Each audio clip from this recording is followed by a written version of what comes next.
udah semangat. Assalamualaikum warahmatullahi wabarakatuh. Waalaikumsalam warahmatullahi wabarakatuh. Bagaimana kabarnya anak? Alhamdulillah sehat luar biasa. Allahu Akbar. Yes. Pada semangat semuanya ya. Semangat. Nah, ada yang tidak masuk hari ini? Masuk semua.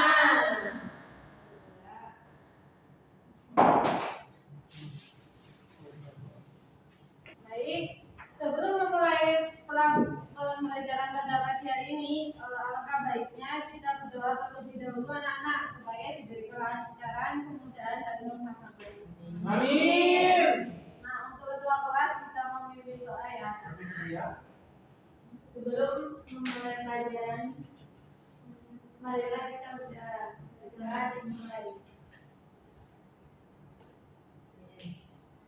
Doa selesai. Sekarang anak-anak kalian lihat PowerPoint-nya ibu tampilkan. Ya.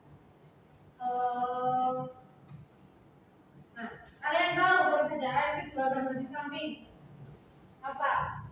Warna warna. Yang nomor 1 itu airnya jernih. Yang kedua banyak sampahnya. Yang kedua banyak sampah ya anak-anak. Ya. Kalau kalian buat mandi, mencuci, makan, minum, itu kan pasti kalian menggunakan air ya anak-anak. Ya. Kalian pilih yang mana? Yang nomor 1 atau nomor 2? Satu. Ya, kenapa pilih 1 anak-anak? Karena bersih. Ya, airnya bersih, jadi layak ya untuk dikonsumsi ya. Ya. Nah, selanjutnya siapa yang masih ingat materi sebelumnya apa? Ekosistem. Ya, apa itu ekosistem anak-anak? Ekosistem adalah suatu sistem ekologi yang terbentuk dari hubungan kendali antara makhluk hidup dengan lingkungannya, Bu. Nah, komponen ekosistem kemarin kita bahas apa aja anak-anak? Biotik dan abiotik. Ya, ada 2 ya anak. Komponen Ya. biotik Ya. dan abiotik. Bisa disebutin contohnya apa per komponen? Kalau biotik itu ada hewan, ada tumbuhan, ada mikroorganisme. Kalau abiotik itu ada air, tanah, udara, lainnya, dan suhu. Dan suhu ya anak. Nah, tepat sekali yang dijelaskan oleh Mbak Bon tadi. Jadi ekosistem itu ibaratnya sebuah rumah anak-anak, di mana dalam rumah sering terjadi interaksi antara satu makhluk hidup dan makhluk hidup yang lainnya anak-anak. Nah, di materi ekosistem ya anak-anak, kita pernah mempelajari tentang jenis-jenis ekosistem ya anak-anak. Ya. Apa saja jenis-jenisnya? Air Air asin. Ya, air asin ini biasanya ditemukan di Pantai. laut ya. Ya. Air tawar biasanya di Sungai. sungai, danau gitu ya. Nah, sungai lama-kelamaan itu akan mengalami yang namanya perubahan lingkungan. Banyak terjadi perubahan yang terjadi di sungai anak-anak, yang terutama tentang pencemaran air sungai. Nah, manfaat mempelajari materi pencemaran air sungai ini anak-anak, kalian dapat mengetahui penyebab pencemaran lingkungan dan kalian juga dapat mempelajari dampak yang ditimbulkan akibat pencemaran air sungai anak-anak. Terus yang ketiga juga dapat menumbuhkan kesadaran akan pentingnya menjaga kelestarian lingkungan anak-anak. Sampai sini bisa dipahami? Paham. Nah, selanjutnya ada tujuan pembelajaran pada pagi hari ini anak-anak, yaitu menggunakan pemahaman yang dimiliki untuk mengamati pencemaran air yang ada di Sungai Bedatung Kabupaten Jember anak-anak. Terus ada tujuan akhir anak-anak. Di tujuan akhir ini ada 3. Yang pertama, peserta didik diharapkan dapat mengidentifikasi 3 jenis pencemaran melalui kajian literatur secara berdiskusi kelompok. Yang kedua, peserta didik mampu menganalisis 3 penyebab pencemaran lingkungan melalui kajian literatur secara berdiskusi kelompok. Yang ketiga, peserta didik mampu menganalisis 3 penyebab pencemaran air yang terjadi di Sungai Bedatung, Kabupaten Jember, Jawa Timur anak-anak melalui diskusi secara kelompok. Sampai sini bisa dipahami anak-anak? Bisa. Oke, lanjut ya. Ya. Nah, untuk profil pelajar Pancasila yang kita gunakan yaitu bernalar kritis. Jadi nanti kita akan menganalisis suatu permasalahan dan kalian pecahkan dengan cara bernalar kritis anak-anak. Untuk diferensiasi kita menggunakan berupa diferensiasi produk anak-anak berupa PowerPoint. Terus ada model yang digunakan pada pembelajaran hari ini anak-anak yaitu menggunakan model PBL. Di mana model PBL ini memusatkan siswa untuk menganalisis atau memecahkan masalah yang ada di lingkungan sekitar kita. Untuk langkah-langkah PBL, Mas Dewi bisa dibacakan. Oke, baik. Jadi langkah-langkah PBL pertama ada orientasi siswa pada masalah, yang kedua ada mengorganisasi siswa untuk belajar, yang ketiga adalah membimbing penyelidikan individu dan kelompok, yang keempat adalah membangun dan menyajikan hasil karya, yang kelima adalah menganalisis dan mengevaluasi proses pemecahan masalah. Jadi yang dibacakan oleh Mas Doni ini adalah langkah-langkah yang akan kita terapkan dalam pembelajaran pada pertemuan hari ini anak-anak. Bisa dipahami? Bisa. Selanjutnya, di sini ada jenis penilaian yang akan dilakukan. Yang pertama ada penilaian akademik, yaitu berupa observasi tentang penilaian sikap. Terus ada assessment for learning, itu berupa penilaian AKBD yang akan dibagikan nanti, dan penilaian presentasi kelompok. Yang ketiga ada assessment of learning, yaitu berupa penilaian berupa post-test yang akan Ibu bagikan di akhir pembelajaran nanti anak-anak. Selanjutnya di sini ada rubrik penilaian P5, yaitu menggunakan apa tadi? Bernalar kritis. Ini ada beberapa indikator yang Ibu nilai. Yang pertama tentang mengajukan pertanyaan, mengidentifikasi, menganalisis, dan merefleksi atau mengevaluasi. Selanjutnya ada rubrik penilaian AKBD.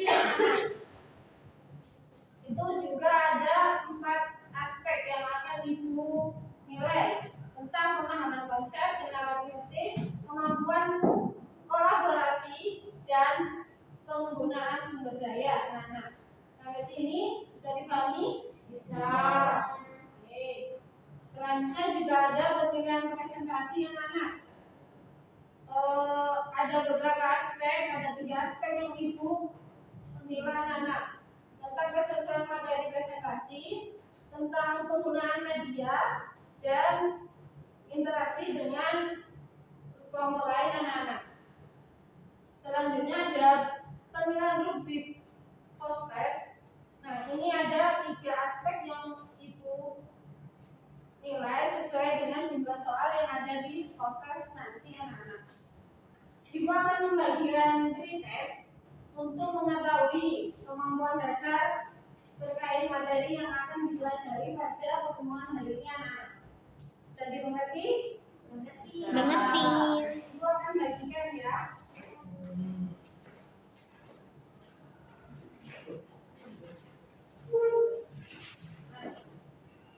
Kalian kerjakan ya anak-anak.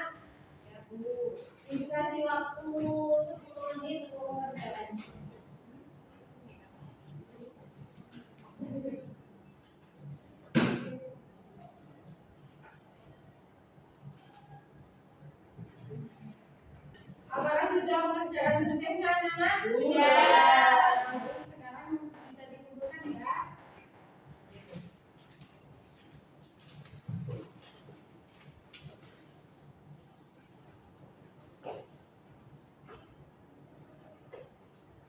Nah, selanjutnya kita memasuki sintaks yang pertama, anak-anak. Apa lagi? Orientasi pada Nah, Ibu ada satu video, nanti kalian identifikasi permasalahan-permasalahan apa aja yang ada di video ini ya, anak. Baik, Ibu. Nah, berhubung di sini tidak ada suaranya, kalian bisa men-scan QR code yang ada di PPT yang Ibu tayangkan.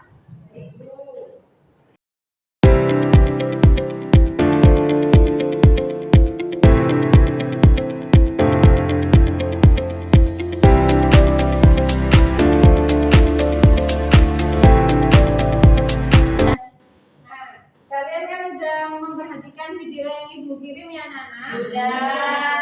Nah, apa saja yang kalian dapat dari video yang Ibu kirim, Nana? banyak ikan yang mati, Bu. Oke, satu, banyak ikan yang mati ya. Iya. Banyak sampah, airnya keruh, banyak busa, bau menyengat. Terus apa lagi, Nana? Banyak busa. Banyak busa. Bau menyengat.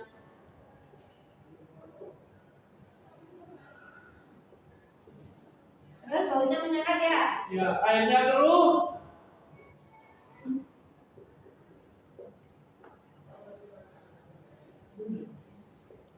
Terus apa lagi?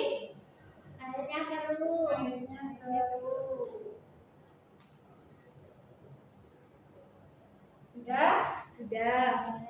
Nah, yang kalian sebutin semua ini adalah ciri-ciri bahwa sungai itu mengalami yang namanya pencemaran Air. air. Nah, sampai sini bisa dipahami anak-anak? Bisa. Nah, masuki sintaks yang kedua ya anak.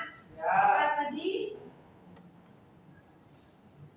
Mengorganisasi belajar.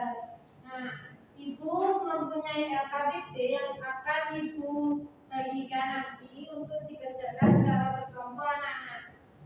Baik. Baik, Bu.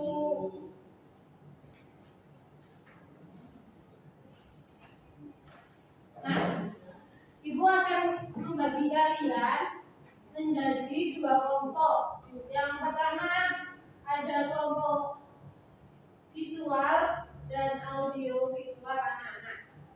Ibu membagi kelompok ini berdasarkan angket yang kalian isi pada pertemuan minggu lalu terkait gaya belajar yang kalian sukai anak-anak. Sampai di sini paham? Paham. Oke. Untuk kelompok yang pertama itu ada Mbak Halwa, ada Mbak Irfan, ada Mbak Putri sama Mbak Revina. Terus untuk yang kelompok kedua ada Mbak Ika, Mbak Fitria, Mbak Ainil, Mbak Maida, dan Mbak Mina. Kalian bisa duduk sesuai kelompok yang telah Ibu bagikan ya anak-anak. Baik.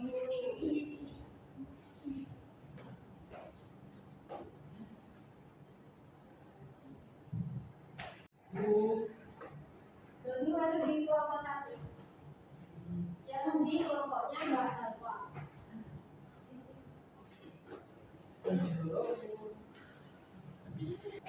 Sudah duduk dengan kelompoknya masing-masing anak-anak? Sudah. Sebelum Ibu membagikan LKPD ini, Ibu akan menjelaskan langkah-langkah pengerjaan LKPD anak-anak. Yang pertama ini kan ada cover. Cover ini berisikan nama kalian. Misalnya kelompok 1 namanya siapa gitu ya anak-anak? Ya. Terus di sini juga ada tujuan pembelajaran dan tujuan akhir pembelajaran yang telah Ibu sampaikan tadi juga. Ya. Yang di sini adalah langkah-langkah pengerjaan anak-anak. Yang pertama kasih kalian disuruh untuk berdoa terlebih dahulu untuk mengerjakan KBG anak-anak. Yang kedua, bacalah dan cermati kembali tujuan pembelajaran yang akan dibahas pada diskusi pada hari ini anak-anak. Yang ketiga, baca dan amati dengan seksama artikel atau pelajari kasus tentang pencemaran yang sudah disediakan. Yang ketiga, identifikasi permasalahan yang ada di artikel maupun video yang ada di KBG ini anak-anak. Sampai di sini bisa dipahami? Bisa. Nah, baik, Ibu akan membagikan KBG yang akan kalian kerjakan bersama kelompok kalian anak-anak itu. Nah, memasuki sintaks yang ketiga anak-anak. Kalian bisa mengakses berbagai sumber belajar anak-anak yang sesuai gaya belajar kalian, baik itu audio visual maupun video visual. Nah, itu kalian bisa akses barcode yang Ibu tampilkan di PowerPoint Ibu ini anak-anak untuk membantu kalian menjawab KBG kalian anak-anak. Baik, Ibu.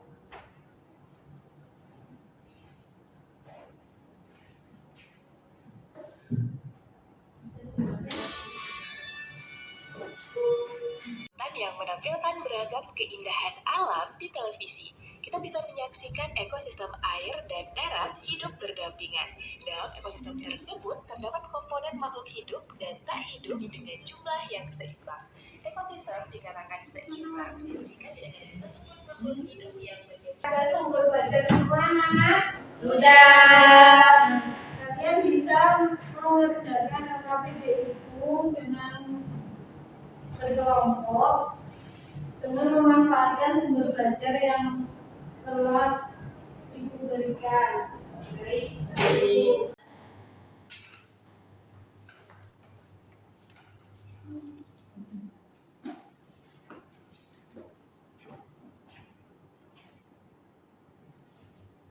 Yang bingung teman-teman? Jadi ini masih membuat ide. Belum ada.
Di depan anak-anak untuk mempresentasikan hasil kerja kalian. Oke.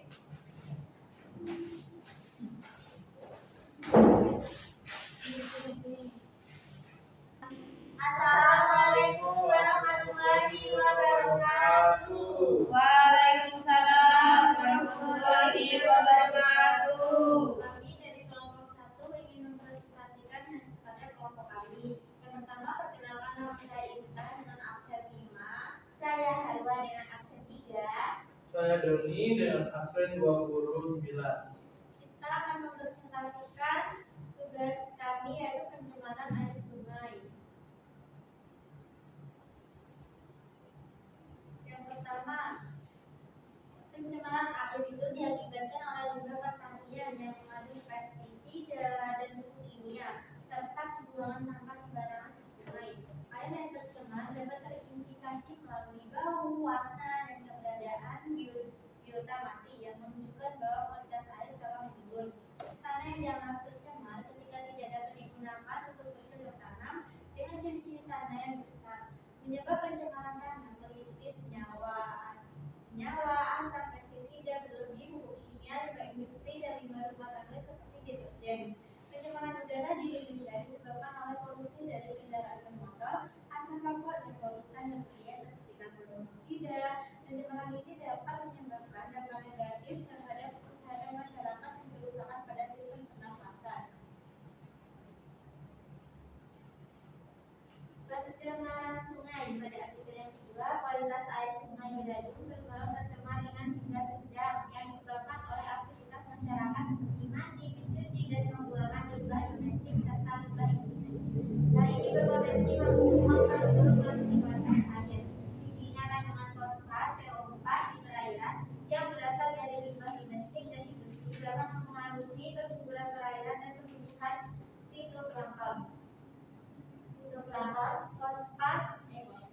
Fosfat menjadi unsur esensial bagi metabolisme organisme perairan sehingga peningkatan kadar fosfat dapat menyebabkan eutrofifikasi. Nilai total suspended solid atau TSS yang tinggi terutama pada titik tertentu menunjukkan adanya penambahan padatan yang dapat mengganggu ekosistem perairan. Keperluan ini menghambat penetrasi cahaya matahari yang berdampak negatif pada proses fotosintesis dan oksigenasi air. Mungkin teman-teman ada yang mendengarkan dari presentasi dari kami. Ya, itu ya. Apa faktor utama yang menyebabkan pencemaran sungai Bedadung? Sudah?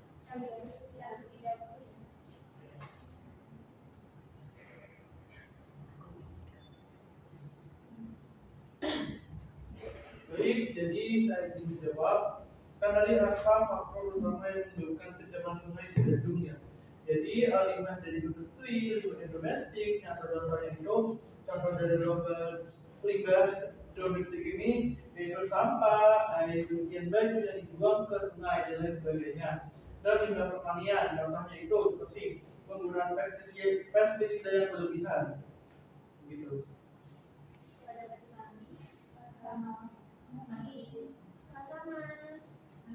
Betul sekali anak-anak yang dijelaskan oleh nomor 1 ya tentang apa saja penyebab terjadinya pencemaran di sungai Bedadung. Tadi ada apa? Ada limbah Dari industri, terus apa lagi? limbah rumah Terus tangga, ada limbah domestik, terus ada apa lagi? Limbah pertanian.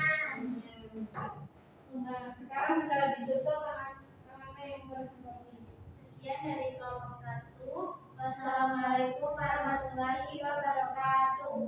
Waalaikumsalam warahmatullahi wabarakatuh. Nah, bisa balik ke tempatnya, anak. Sebelum melanjutkan ke langkah-langkah selanjutnya, anak, kalian ngantuk ya? Iya. Sekarang kita bikin dulu ya. Kalian bisa berdiri dulu. Berdiri. Nah, Ada berdiri. Ibu mempunyai satu game yang bisa sedikit membuat konsentrasi kalian bisa fokus kembali anak-anak. Oke? Yang pertama, gamenya kayak gini anak-anak. Yang pertama, kalau ibu bilang konsentrasi, kalian ikutin bilang konsentrasi dimulai tadi sambil tepuk tangan. Oke? Bisa diikuti? Nah, kalau ibu menyebut angka 1, kalian cukup sekali. Kalau ibu bilang angka nomor 2, kalian cukup 2 kali. Kalau ibu menyebutkan angka nomor 3, kalian bisa tepuk. Ya. Konsentrasi. Angka 3. Kan ibu udah bilang kalau angka 3 nggak usah tepuk. Fokus ya, bisa diulang lagi ya. Konsentrasi. Angka 1, angka 2, angka 2, angka 3. Beri tepuk tangan untuk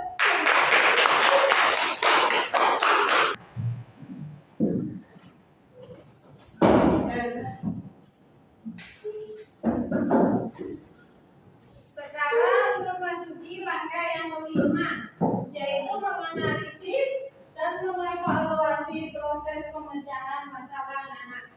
Siapa yang bisa menyimpulkan hasil diskusi pada pagi hari ini anak-anak? Saya Bu. Oke, Mbak Ainul silakan. Jadi kesimpulan dari hasil diskusi hari ini yaitu pencemaran air di Sungai Bedarum menunjukkan bahwa masalah ini memiliki dampak serius terhadap kesehatan masyarakat, termasuk risiko penyakit saluran pencernaan, keracunan dan gangguan kulit.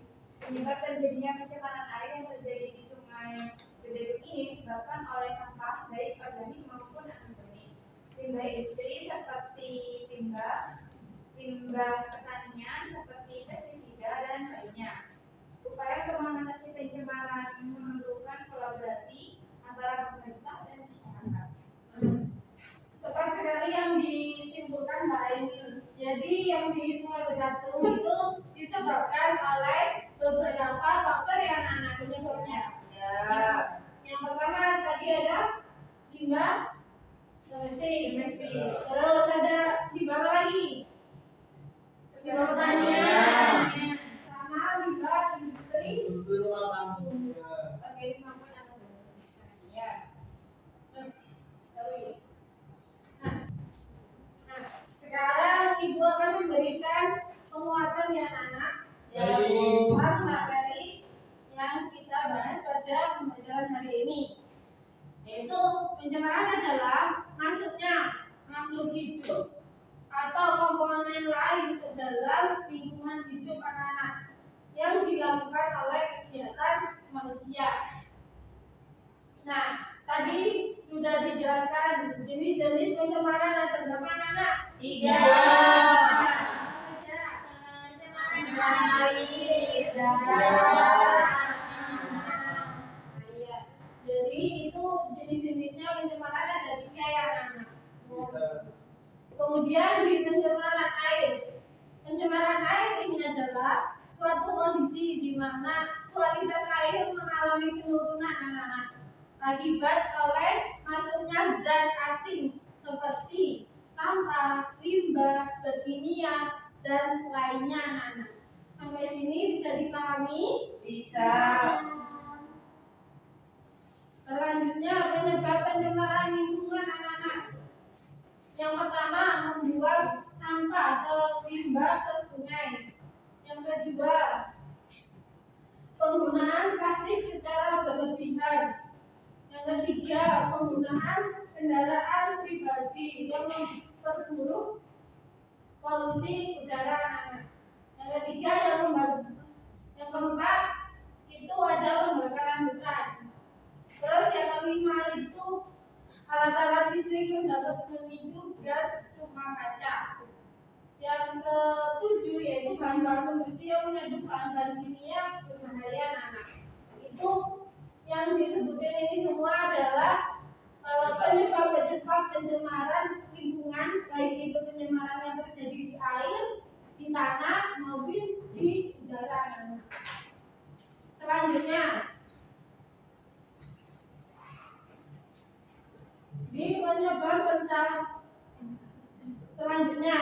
di penyebab pencemaran air sungai. Yang pertama ada berapa anak-anak? Limbah industri. Ya. Yang pertama adalah limbah industri atau logam berat.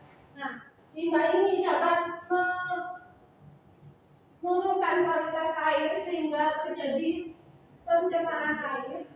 Karena limbah ini mengandung beberapa zat-zat kimia yang berbahaya anak-anak seperti merkuri, benzol, dan lainnya anak-anak.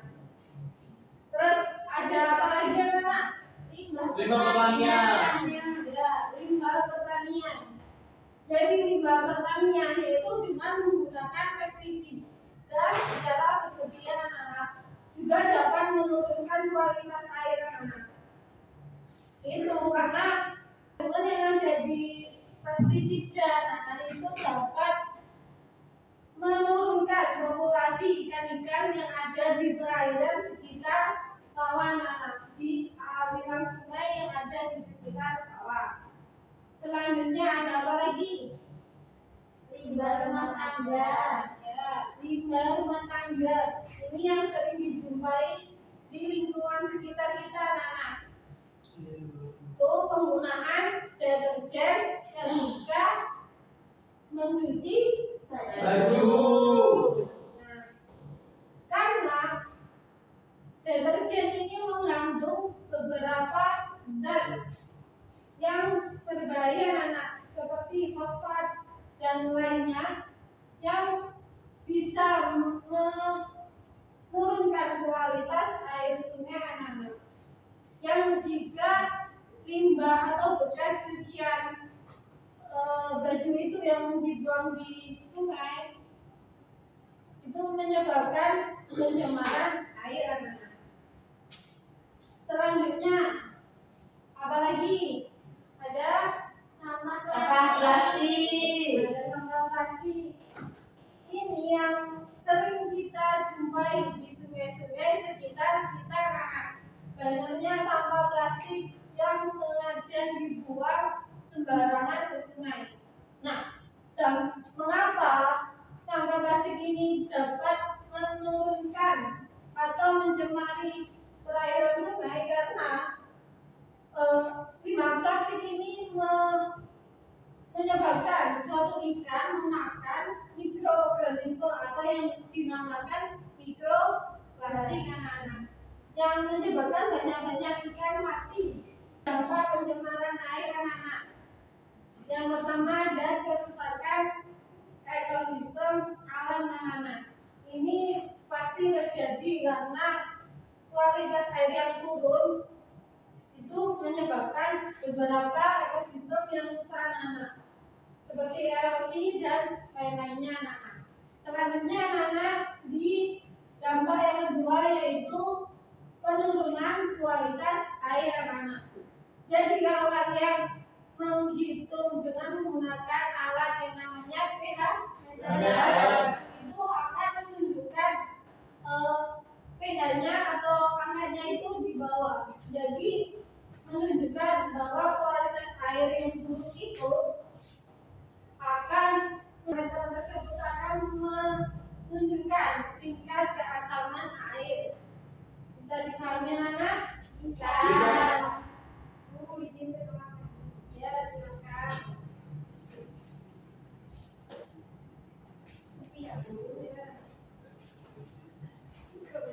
Selanjutnya anak di dampak pencemaran air yang ketiga apa nama?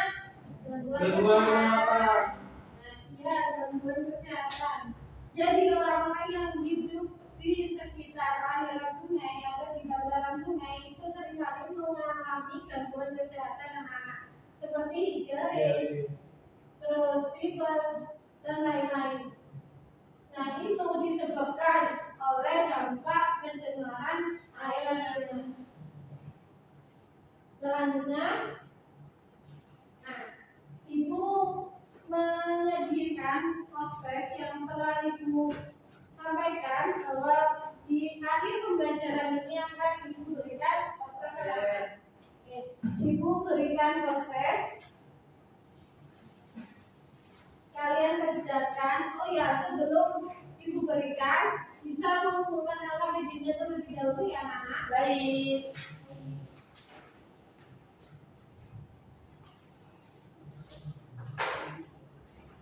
Mana LKPD-nya? Yang kelompok. Oke. Nah, jadi proses ini mengukur seberapa paham terkait materi yang telah dipelajari pada pembelajaran hari ini anak-anak. Oke, bisa dipahami? Bisa. Ibu bagikan ya.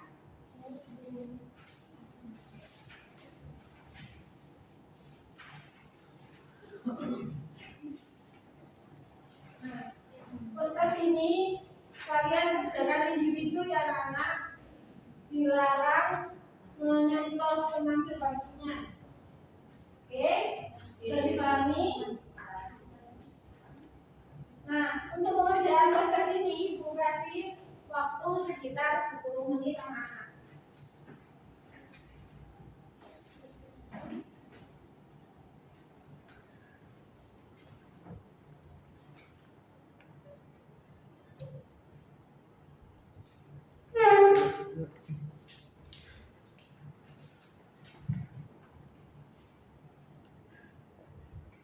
Sudah. Sudah. Nah, untuk pas-pasnya bisa dikumpulkan ya.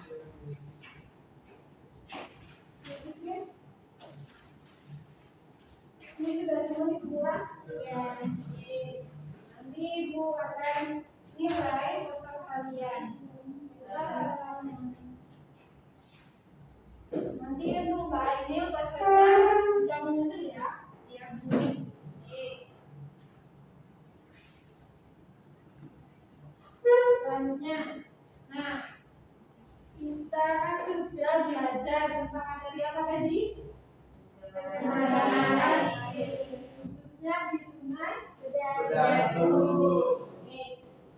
Ibu mau tanya anak-anak, apa sih yang menarik dari pembelajaran pada hari ini anak-anak? Siapa yang menjawab? Yuk.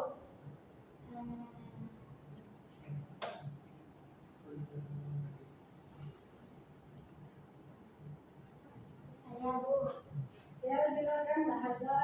dari pembelajaran hari ini saya bisa memahami dampak-dampak pencemaran air, terus pencemaran air di Sungai Berdadu itu terjadi karena apa?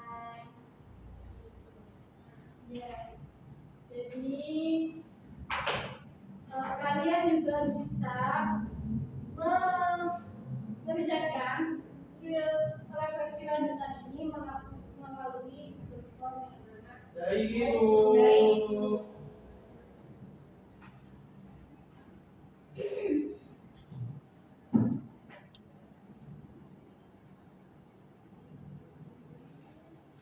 Sudah bisa diakses semua anak. Oke. Bisa Bu. Kalian kerjakan ya sependapat dengan anak. Sudah. Sudah. Oke.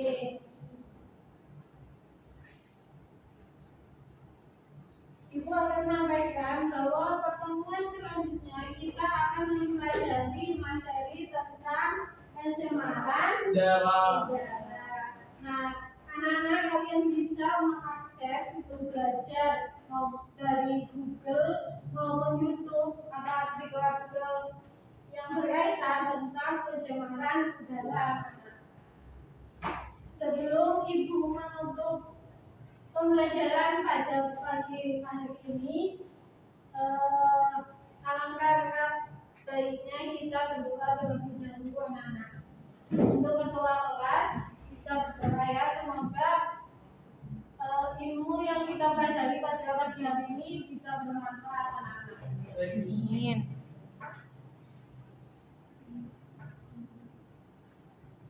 Sebelum mengakhiri pembelajaran, sebaiknya berdoa terlebih dahulu. Doa selesai. Ibu mohon maaf kalau selama pembelajaran Ibu ada salah kata maupun perbuatan. Kurang lebihnya mohon maaf. Wassalamualaikum warahmatullahi